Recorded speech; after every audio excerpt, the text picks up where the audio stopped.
So before I get into this week's episode of my travel diary series, I just wanted to quickly thank everybody who viewed my last episode of my day out in Yokohama. I really did not expect that video to get anywhere near as many views as it did, and to get just over 1,500 views is absolutely crazy. It's way beyond all of my expectations, and I'm really excited about it. I really did put a lot of effort into making that video, and I was really happy with the way it turned out, so I'm glad that it's done as well as it actually has. And really, I couldn't have done that if it wasn't for all of you, so thank you for that.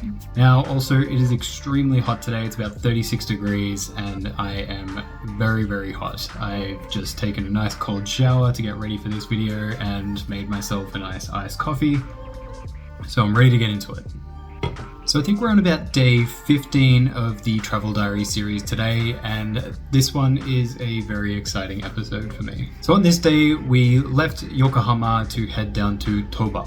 Now, the sole purpose for us going down to Toba was to stay at a hotel villa. So today I'll be showing off a relatively exclusive hotel that I was lucky enough to stay at during this trip in Japan. So in this video, I'll explain a little bit about the hotel, why it's exclusive, and also do a quick room tour as well. So I really hope that you enjoy this video because it was a really unique experience to be able to have while in Japan. So the drive itself from Yokohama down to Toba was about 8 to 8.5 hours. So because it was such a long drive, on the way we actually stopped off at this rest stop where we also picked up my father-in-law because he was working back in Fukui while we're in Yokohama. So he met up with us at this rest stop for the rest of the drive. So while we're at the rest stop, we did end up just staying there to have lunch, also look around at a little gift store, and they also had just out the front this foot bath. It was really relaxing here and the wind was nice and cool on this particular day. I could imagine that being here during autumn or winter with these trees would be so relaxing after a long drive. It also definitely helps that the foot bath doesn't cost anything, so it's completely free, which is really nice. So after we had lunch, we got back in the car and continued on our way down to Toba. And also from this rest stop, you could see this massive theme park off in the distance, which looked absolutely amazing. And just as a little spoiler alert, we do end up coming back here in a couple of days to actually go to this theme park. So I hope you look forward to that one because that was a very exciting day as well. There was actually a few really nice sights on the way from Yokohama to Toba. But if you have been watching these videos, you will probably know that I tend to fall asleep extremely quick when I'm in a car. So unfortunately, not a lot of footage during the drive itself because I just have pretty much slept the entire time. But I did manage to get this quick clip of this temple up on this mountaintop. I wish I knew what it was called and exactly where it was because it looks like it would be really cool to go and visit one day. So just to explain a little bit about where we're going to be staying on this particular day of our trip. So in Japanese, the hotel that we were staying at is called the XIV Villa in Toba. So XIV is written as XIV or 14 in Roman numerals, but yeah, in Japan they just call it the XIV. Now there are actually many XIV hotels in Japan, but the XIV Villa in Toba has a much more traditional Japanese design to it. And it also does have an indoor and outdoor bathhouse. So the driveway to the main villa itself was quite long, which made it feel really nice and secluded when we arrived. And we were also greeted with the first of many amazing gardens as we headed through the main entrance into the main lobby.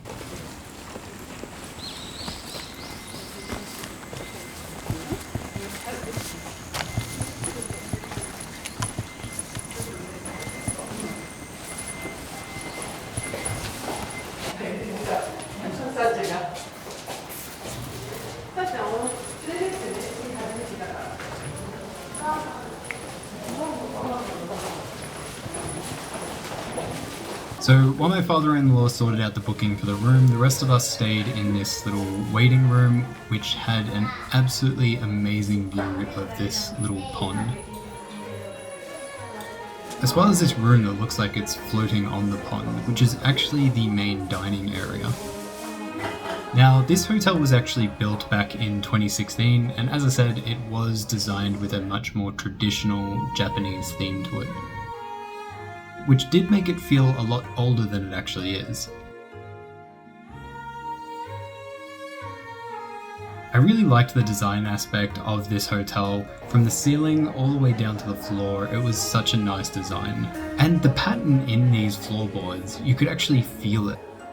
I really have no idea how to explain the design on these floorboards, but it was almost like this pattern was sanded into it. So it was really smooth, but you could feel the grooves in it. It's probably an odd thing, but it was really one of my favorite design aspects of this hotel. There was also a lot of stylish, modern looking artwork throughout the hallways as we headed through to our room.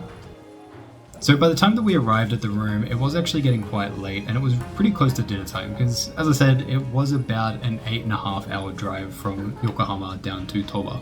And because of this, everyone was pretty tired. I mean, except for me because I pretty much slept the whole way here anyway, so I was wide awake. So we headed straight back out to have dinner at this nearby restaurant called Chiso. So we all just wanted to have a nice night out, so I decided to not do any filming while we were having dinner. But the food there was absolutely incredible. It was so good. Now, when we got back to our room at the XIV Villa, we didn't really stay in there too long because we all wanted to go down and check out the bathhouses. Now, I didn't do any filming while we were at the bathhouses for obvious reasons, because that's just not something that is appropriate. But the view from this bathhouse was absolutely stunning. The following morning, we actually went on a walk around the hotel grounds and we could actually see a similar view from just above where the bathhouses are. While bathing though, the open air and the sound of the waves crashing against the shore, it was just such a relaxing experience. Now, with how late we arrived and then going out to dinner, coming back, going down to the bathhouse, staying there for quite a while, by the time we got back to the room, it was really late. So I wasn't really able to film the room itself when we arrived. So I actually ended up filming it the following morning after breakfast, just as we were actually checking out. Speaking of which, the following morning when we woke up, we headed straight down to breakfast. Now, the design of the dining area was almost as amazing as the view itself. It really did feel like we were floating on top of this pond.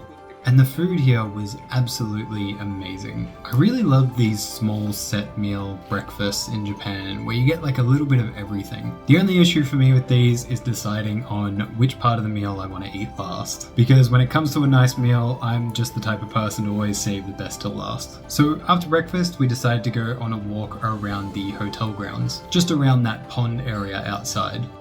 And again, kind of like the floorboards, it might sound odd, but I really liked the ceiling in these hallways. And also at different points throughout these hallways, you can see these gardens. Now there were quite a few of them, and they seemingly had no way to actually access them. It didn't look like there was any doors that actually lead into these garden areas. Now the outside area was so peaceful. It was really nice and relaxing. And you can also see that little dining area where we were just having breakfast from here too.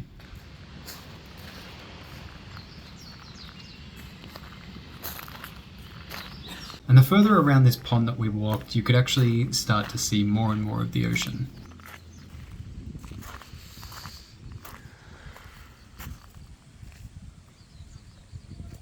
Now the pond up here where we were walking actually trickles down to the pond that is visible from the bathhouses.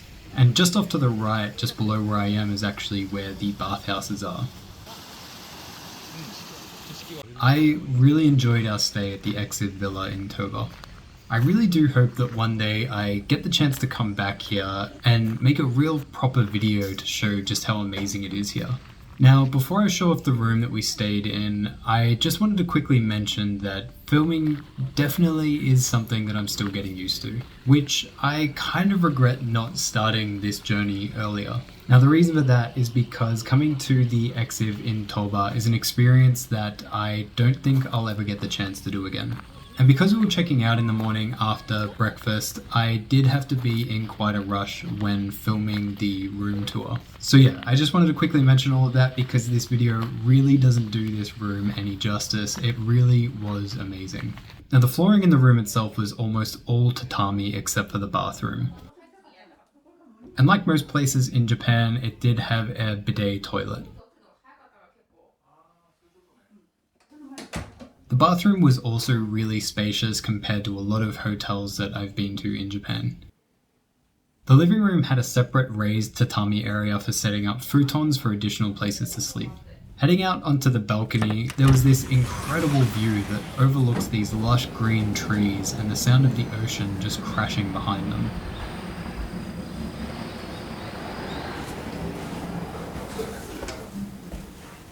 The main bedroom was more modern and yet still had a really nice Japanese style to it, which I really liked.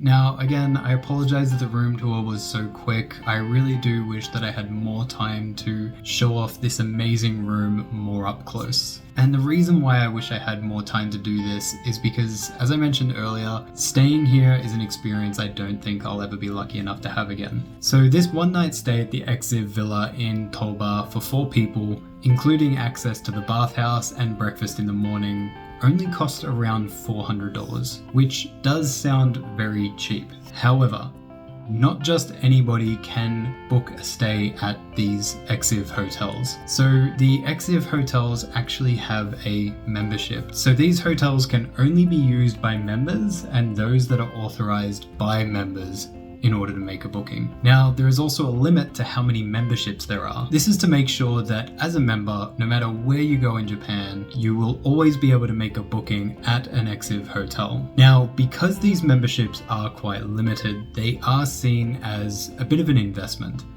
And they are also somewhat of a status symbol. So due to the limited number of memberships, once they are actually at capacity for their memberships, which at the time that we were staying at the XIV hotel, they were actually at capacity for their memberships. The only way to get a membership at that point is to buy it off somebody else who owns a membership privately. Now, when you're buying a membership privately, they can actually cost up to $200,000. So the only reason we were actually able to stay here was because the company that my father-in-law worked for had a membership, and they gave him authorization to use that membership so we could stay here for one night. Now, before we actually came here, I did know that you needed a membership in order to make a booking at the XIV hotels, but I didn't know just how much of an investment these memberships are. So although I am a little bit disappointed that I didn't get the chance to show off more of what the XIV hotel had to offer, I still feel incredibly lucky that I even got the chance to stay here to begin with. And really, I enjoyed absolutely every minute of it. It was amazing. And with that, we left the XIV hotel a little bit later that morning. Now, this is also going to be the end of this week's episode of my travel diary series, which means that next week's episode is actually the day of this morning that we left the XIV. Now, even though it does seem highly unlikely, I really do hope that I get the chance to stay at the XIV hotel again. I would love to get the chance to make a proper video to really show off how amazing this hotel was. If there's any amazing places that you've stayed at in Japan, I would really love to hear about it in the comments section below. Now, if you liked this video, it would really help me out a lot if at the very least you could show me by liking this video. Now, if you could subscribe to my channel and hit that notification bell as well, that would go a long way to helping support this channel. In next week's episode, we will be going to a place called Ise, where we'll be going down this really old traditional Japanese market street and also visiting a nearby shrine there. And in that video, I'll also be showing off probably the nicest Starbucks that I have ever seen. So I really hope that you look forward to that, and I can't wait to see you in the next video. Bye for now.